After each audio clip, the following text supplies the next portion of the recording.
शुक्लांबरधरं विष्णुं शशिवर्णं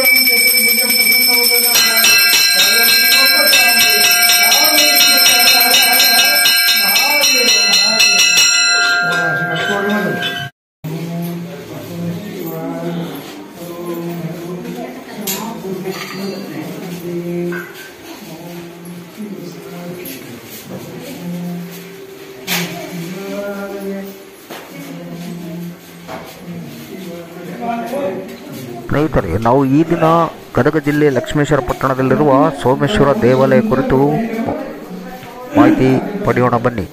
ಲಕ್ಷ್ಮೇಶ್ವರ ಪಟ್ಟಣ ಗದಗ ಜಿಲ್ಲೆಯ ನೂತನ ತಾಲೂಕು ಸ್ಥಳವಾಗಿದೆ. ಇದು ಗದಗದಿಂದ ಸುಮಾರು 40 ಕಿಲೋಮೀಟರ್ ಹಾಗೂ ಹುಬ್ಬಳ್ಳಿಯಿಂದ 55 ಕಿಲೋಮೀಟರ್ ದೂರದಲ್ಲಿದೆ. ಇದು ಕೃಷಿ ವ್ಯಾಪಾರ ಪಟ್ಟಣವಾಗಿದ್ದು ಇಲ್ಲಿ ಶಿವನಿಗೆ ಸಮರ್ಪಿತವಾದ ಲಕ್ಷ್ಮೇಶ್ವರ ದೇವಾಲಯ ಇದೆ.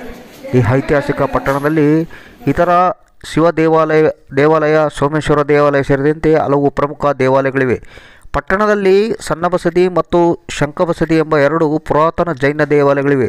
ಜೊತೆಗೆ ಗಮನಾರ್ಹವಾದ ಜಮಾ ಮಸೀದಿ, ಲಕ್ಷ್ಮೇಶ್ವರವು ಅನೇಕ ಸಣ್ಣ ದೇವಾಲಯಗಳು, ದರ್ಗಾ, ಕೋಡಿಯಲ್ಲಮ್ಮ ದೇವಾಲಯ, ಮುಖಬಸವಣ್ಣ ದೇವಾಲಯ ಮತ್ತು ಸೂರ್ಯನಾರಾಯಣ ದೈತ್ಯಾಕಾರದ ವಿಗ್ರಹಗಳಿಗೆ ನೆಲೆಯಾಗಿದೆ.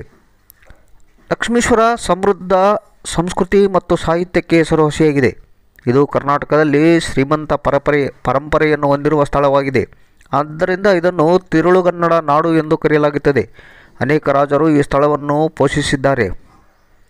ಲಕ್ಷ್ಮೇಶ್ವರ ಅಥವಾ ಪ್ರಾಚೀನ ಹುಲಿಗೇರಿ ಅಥವಾ ಪುಲಿಗೇರಿ ರಾಜಧಾನಿಯಾಗಿತ್ತು. ಪುಲಿಗೇರಿ ಎಂದರೆ ಹುಲಿಗಳ ಕೊಳ.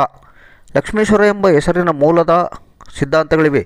ಹೆಸರೇ ಲಕ್ಷ್ಮಿಯು ಶಿವನ ಪೂಜಿಸುತ್ತಾಳೆ ಮತ್ತು ಸಂಪತ್ತಿನ ಅಧಿದೇವತೆಯಾಗಲು ತಪಸ್ಸು ಮಾಡಿದ್ದಾಳೆ ಮತ್ತು ದೇವಾಲಯದ ಮುಖ್ಯ ದೇವತೆ ಶಿವ ಎಂದು ಸೂಚಿಸುತ್ತದೆ. ಅನೇಕ ಜೈನ ಸಂತರು ಮತ್ತು ಲೇಖಕರು ಇಲ್ಲಿ ಪ್ರವರ್ಧಮಾನಕ್ಕೆ ಬಂದಿದ್ದಾರೆ. ಅವರಲ್ಲಿ ದೇವಚಕ್ರ ಭಟ್ಟಾರಕ, ಶಂಕರನಾಚಾರ್ಯ, ಹೇಮದೇವಾಚಾರ್ಯ, ಪದ್ಮಸೇನ, ತ್ರಿಭುವನ, ಚಂದ್ರಪದ್ಮಿತ ಮತ್ತು ರಾಮಧ್ವಾಚಾರ್ಯರ ಸೇರಿದ್ದಾರೆ. ಲಕ್ಷ್ಮೇಶ್ವರದಲ್ಲಿರುವ ಪ್ರಮುಖ ಸ್ಮಾರಕವೆಂದರೆ ಸೋಮೇಶ್ವರ ಸಂಕೀರ್ಣ. 11ನೇ ಶತಮಾನದಲ್ಲಿ 3 ಮುಖ್ಯ ದ್ವಾರಗಳನ್ನು ಹೊಂದಿರುವ ದೇವಾಲಯವು ಸಂಕೀರ್ಣವು ಎತ್ತರದ ಗೋಡೆಗಳಿಂದ ಆವೃತವಾಗಿದೆ. ಕೋಟೆಯಂತೆ ಕಾಣುತ್ತದೆ. ಇದು ಚಾಲುಕ್ಯರ ವಾಸ್ತುಶಿಲ್ಪದ ಅದ್ಭುತ ಮಾದರಿಯಾಗಿದೆ.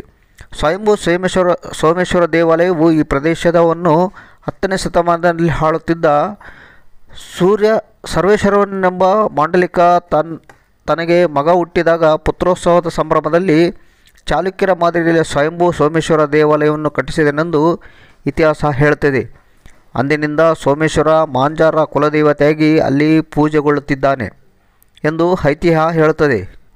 ಚಾಲುಕ್ಯರ ವಾಸ್ತುವೈಭವಕ್ಕೆ ಸಾಕ್ಷಿಯಾಗಿರುವ ಸೋಮೇಶ್ವರ ದೇವಾಲಯ ಭವ್ಯವಾಗಿದ್ದು ನೃತ್ಯ ಮಂಟಪ, ಸಭಾಮಂಟಪ, ಪೌಳಿ, ಘಟಿಕಾಸ್ಥಳ, ಪೂರ್ವಕ್ಕಿರುವ ಮಹಾದ್ವಾರ ಹಾಗೂ ಅದರ ಮುಂದಿರುವ ಎಡ ಬಲಗಳಲ್ಲಿ ಚಂದ್ರಶಾಲೆ ಎಲ್ಲವೂ ಅಪೂರ್ವವಾಗಿದೆ. ದೇವಾಲಯದ ಪೂರ್ವ, ಉತ್ತರ ಹಾಗೂ ದಕ್ಷಿಣ ದಿಕ್ಕುಗಳಲ್ಲಿ ಮಹಾದ್ವಾರಗಳಿವೆ. ದೇಗುಲದ ಸುತ್ತ ಕಲ್ಲಿನ ಕೋಟೆಯಿದ್ದು ದೇಗುಲ ದಿಕ್ಕುಗಳಲ್ಲಿ ಚಂದ್ರಶಾಲೆಗಳಿವೆ. ಮಾಘ ಮಾಸದಲ್ಲಿ ಬೆಳಗಿನ ಹೊತ್ತು ಸೂರ್ಯಕಿರಣಗಳು ದೇವರ ಮೇಲೆ ಬೀಳುವಂತೆ ನಿರ್ಮಿಸಿರುವುದು ವಾಸ್ತುಶಿಲ್ಪಿಗಳ ವೈಜ್ಞಾನಿಕ ಕಲ್ಪನೆಗೆ ಎಲ್ಲರನ್ನೂ ಬೆರಗುಗೊಳಿಸುತ್ತಿದೆ. ಈ ದೇವಸ್ಥಾನದ ಸುತ್ತಲೂ ಪಂಚಲಿಂಗಗಳ ಚಿಕ್ಕ ಗುಡಿಗಳಿದ್ದು ಸೋಮೇಶ್ವರ ದೇವಾಲಯದ ಭವ್ಯತೆಯನ್ನು ನೂರ್ಮಡಿಗೊಳಿಸಿದೆ. ಇಲ್ಲಿನ ಗರ್ಭಗೃಹದಲ್ಲಿ ಶಿವನ ಲಿಂಗರೂಪದ ಬದಲು ವೃಷಭಾರೂಢನಾಗಿ ಪಾರ್ವತಿ ಸಮೇತ ನೆಲೆಸಿದ್ದಾನೆ. ಇಲ್ಲಿ ಶಿವನ ಮೂರ್ತಿಗೆ ಪೂಜೆ ನಡೆಯುವುದು ವಿಶೇಷ. ನಂದಿಯ ಮೇಲೆ ಕುಳಿತ ಪಾರ್ವತಿ ಪರಮೇಶ್ವರ ವಿಗ್ರಹ ಅತ್ಯಾಕರ್ಷಕವಾಗಿದ್ದು ಮಾಘ ಮಾಸದಲ್ಲಿ ರಥೋತ್ಸವ ನಡೆಯುತ್ತದೆ. ಸಂಪೂರ್ಣವಾಗಿ ಕೌಶಲ್ಯದಿಂದ ಕೂಡಿದ ದೇವಸ್ಥಾನದಲ್ಲಿ 10ಕ್ಕೂ ಹೆಚ್ಚು ಕಲ್ಲಿನ ಕಂಬಗಳಿವೆ. ನುಣುಪಾದ ಗ್ರಾನೈಟ್ ಶಿಲೆಯು ಈ ಕಂಬಗಳ ದರ್ಪಣಪೋದೆಯಲ್ಲಿ ಪ್ರತಿಫಲಿಸುತ್ತವೆ. ಹಿಂದೆ ಇದೊಂದು ಪ್ರಮುಖ ವಿದ್ಯಾ ಕೇಂದ್ರವಾಗಿತ್ತೆಂದು ಇತಿಹಾಸಕಾರರು ಅಭಿಪ್ರಾಯಪಟ್ಟಿದ್ದಾರೆ. ಗುಡಿಯ ಹಿಂಭಾಗದಲ್ಲಿ ಸುಮಾರು ಆಳದ ಮೆಟ್ಟಲುಗಳ ದೊಡ್ಡ ಬಾವಿಯಿದ್ದು ಇದನ್ನು ಗೌರಿ ಎಂಬಾಕೆ ಕಟ್ಟಿಸಿದಳೆಂದು ಶಾಸನಗಳಿಂದ ತಿಳಿದುಬರುತ್ತದೆ. ದೇವಾಲಯ ಪುರಾತತ್ವ ಇಲಾಖೆಗೆ ಒಳಪಟ್ಟಿದೆ.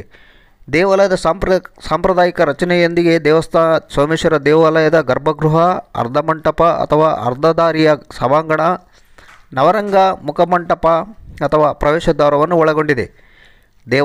ದೇವಾಲಯದಲ್ಲಿರುವ ನಂದಿ ಮತ್ತು ಶಿವಪಾರ್ವತಿ ವಿಗ್ರಹಗಳು ಅತ್ಯದ್ಭುತವಾಗಿ ಕೆತ್ತಲ್ಪಟ್ಟಿವೆ. ಈ ವಿಗ್ರಹಗಳನ್ನು ಸೌರಾಷ್ಟ್ರ ಸೋಮೇಶ್ವರ ಎಂದು ಕರೆಯಲಾಗುತ್ತದೆ, ಏಕೆಂದರೆ ಈ ವಿಗ್ರಹಗಳನ್ನು ಸೌರಾಷ್ಟ್ರದಿಂದ ಶಿವಭಕ್ತರೊಬ್ಬರು ತಂದು ಲಕ್ಷ್ಮೀಶ್ವರದಲ್ಲಿ ಸ್ಥಾಪಿಸಿದ್ದರು ಎಂದು ಹೇಳಲಾಗುತ್ತದೆ.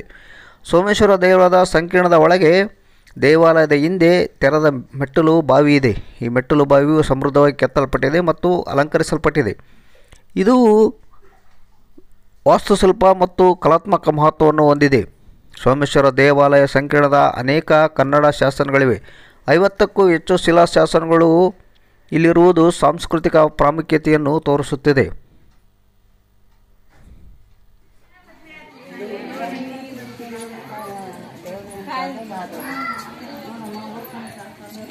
ಈ ದೇವಸ್ಥಾನ ಎಲ್ಲ ವಿಡಿಯೋ ಮಾಡ್ತಿದ್ರ ಬಗ್ಗೆ ಗೈಡ್ ಥರ ಹೇಳಿ. ದೇವಸ್ಥಾನ ಎಲ್ಲ ವಿಡಿಯೋ ಮಾಡ್ತೀನಿ,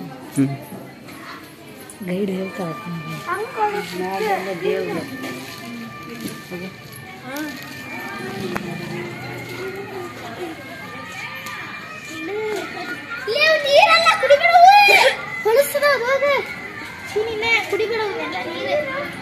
ನೀರು ಹಿಡಿಯಂಗಿಲ್ಲ. ಅವ್ರ ತರ್ತಾರೆ ಮನ್ಯಾಗ, ಊಟ ಮಾಡೋರು ಮನ್ಯಾಗ ತರ್ತಾರೆ ನೋಡಿ. ಇಲ್ಲೆಲ್ಲ ಆಡಾಕತ್ತಾರ, ಬಾ ನಾವು ಆಡೋಣ.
ಕಟ್ಟಿದೆ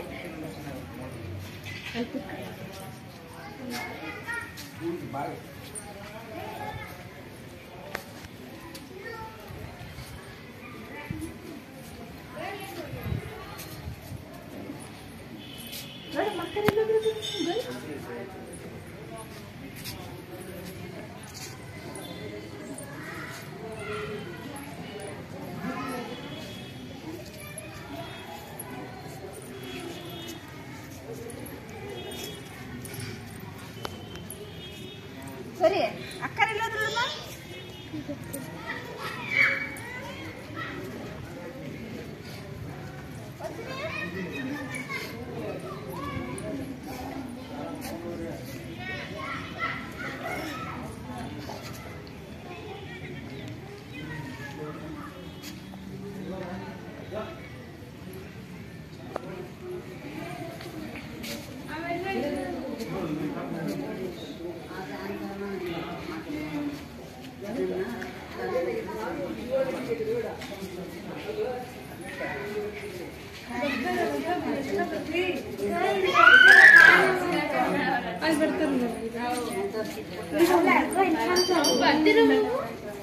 ನೋಡಲೆಲ್ಲ ಬರ್ತಿರೋದು ಏನ್ ಬರ್ತಿರೋ ಇವನ್ನ ಶಾಸ್ತ್ರ ಮಾಡ್ತಕ್ಕಂತಹ ನಿಮ್ಮ ಹಿಸ್ಟ್ರಿ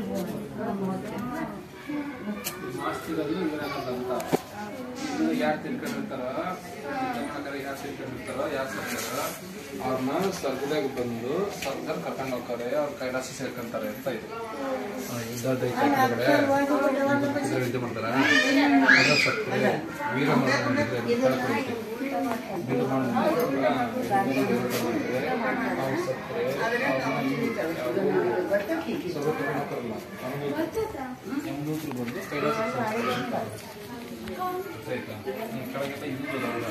ಎಲ್ಲ ಸೌದೋಗಿ ಜನ ಮುಟ್ಟಿ ಇದನ್ನು